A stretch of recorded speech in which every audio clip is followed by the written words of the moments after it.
pomáhat druhému je strašně pragmatický a je to bezvadně sobecký. Myslíte tím primárně na sebe. Totiž pocit štěstí, který zažíváte z toho, když pomůžete někomu druhému, je tak obrovský, že vám ho nic jiného nenahradí. To vám nenahradí koupě nějaký fyzické věci, to vám nenahradí bezva dovolenou. To je srovnatelný s tím, jakou máte radost, když pečujete o svoje děti, nebo když sdílíte to nejlepší se svým partnerem, partnerkou. Když do toho něco nalejete, tak mnohem víc nakonec získáte. Mnohem víc se na vás vyleje té energie.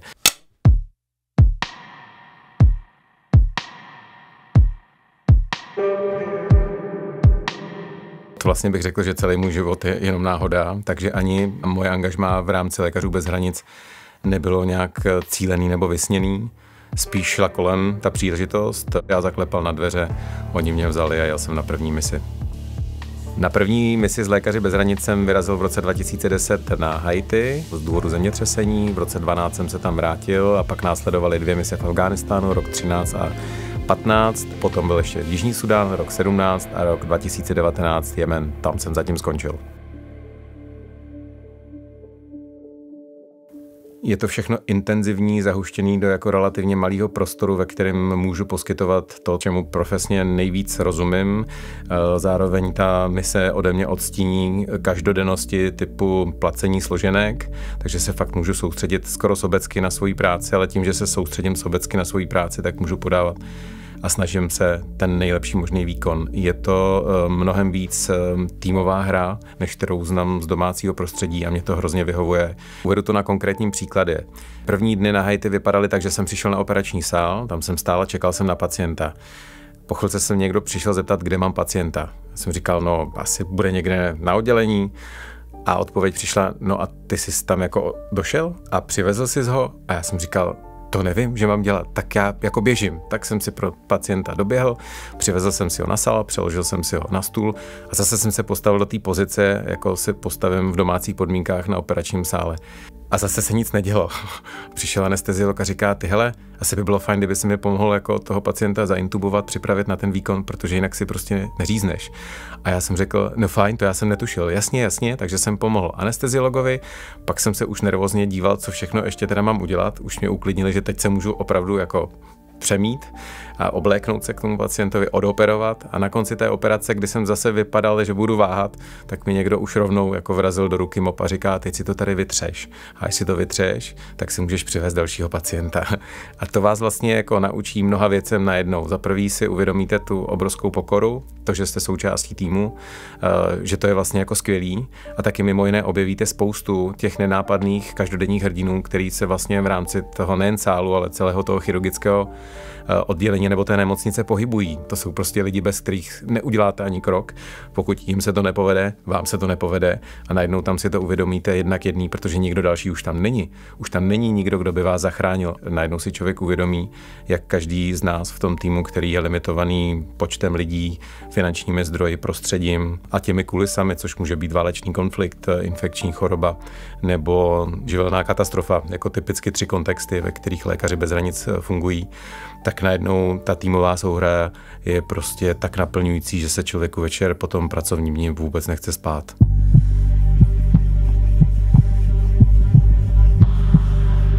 Já si myslím, že sám osobně jsem ten, kdo se bojí mnohem víc než průměr populace. Kdybyste řekli svým kolegům v rámci přijímacího řízení, že se nebojíte, že jste nebojsa, tak oni vás vyloučí, protože bát se je zcela normální. Jet tam s tím, že máte obavy, je úplně normální, jenom by se člověk měl vyvarovat panickému strachu, aby pak se prostě neprobudil v severním Afghánistánu na misi, kde vůbec nechce být.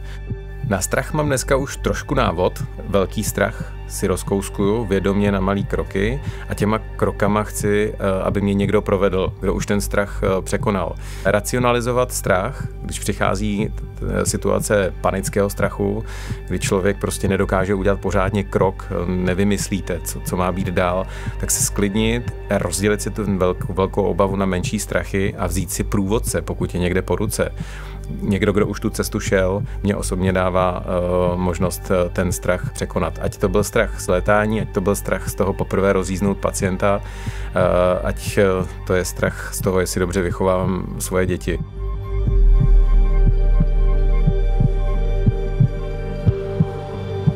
Kdy jsem se nejvíc bál na misích, byl to třeba moment, když na mě mířil 8-7letý kluk z několika málo metrů kalašnikovem a měl ostře nabito a na prstě měl spoušť nabrnknutou. Mně to tak přišlo. V ten moment vám proběhne život hlavou a říkáte si, tak tady to skončilo. A pak přijde ta obrovská úleva, když k němu přiskočí zřejmě jeho starší bratr, dá mu strašlivý pohlavek, až mu ten kalašnikov vypadne z ruky a vy víte, že celý to byl prostě jenom blbej omyl a jenom jako dětská hra. Ale bojíte se, nebo když vybouchne nálož kousek od vás, není to útok na lékaře bez hranic, ale policejní auto, který někde natáhlo magnetickou nálož a prostě přímo před vchodem do vaší ubikace vyletělo do vzduchu, takže zdemolovalo všechny okna, sklo a vy jste si prostě v totálním zmatku a v hrozném stresu a obavách a strachu nazí lehli na zem a nevěděli jste, co se děje. Ale to jsou většinou výjimky. Statisticky to vychází tak, že odjet na misi s lékaři bez hranic je plus minus něco jako provozovat koňský sport.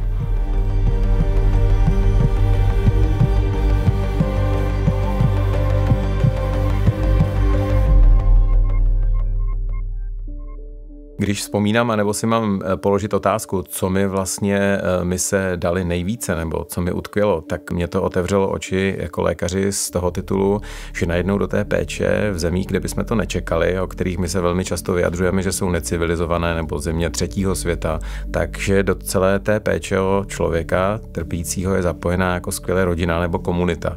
Což si myslím, že tady nám strašně chybí. Domácí medicína je hrozně technicistní a vlastně vylučuje i třeba nejbližší rodinu cestou návštěvních hodin a protivného personálu, který prostě limituje přístup příbuzným k pacientovi.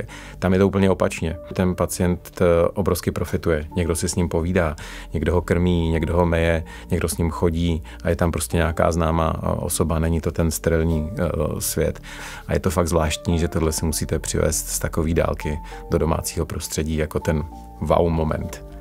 Další největší poznání bylo, že jsou všude lidé, že lidé ve válce se smějí, že jsou rodiče, kteří si dovedou představit žít v zemi, kde ráno pošlou děti do školy v nějakém počtu a večer se modlí, aby všechny ty děti přišly prostě domů zpátky živé a zdravé. A když se jich zeptáte, jestli z té země chtějí zdrhnout, tak vám řeknou, ne, my si tady chceme vybojovat svobodu. To jsou strašně silný momenty, to není prostě jako jiná strana světa, jiná populace lidí, kterými chtějí primárně sežrat. Tak nic takového, nicméně to si člověk vlastně musí zažít, protože do všech těch zemí odjíždí s nějakým dogmatem, předsudky. Tohle mě docela vyléčilo.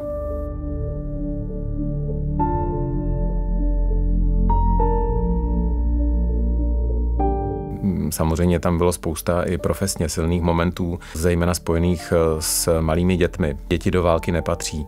1/3 vašich pacientů jsou děti a tak bych mohl prostě tady vyjmenovávat prostě 1/3 všech těch pacientů, který jsem na těch 6 misích potkal. Jejichž život někdy prostě ta válka ukončila velmi náhle. Obecně jim vždycky ta nevole dospělých, kteří si vždycky za to můžou sami. To je jedno, která je na to strana, ale my jsme dospělí a můžeme si o tom životě rozhodnout. Ty děti ne, ty se jenom do toho prostředí narodí a to je hrozně nefér.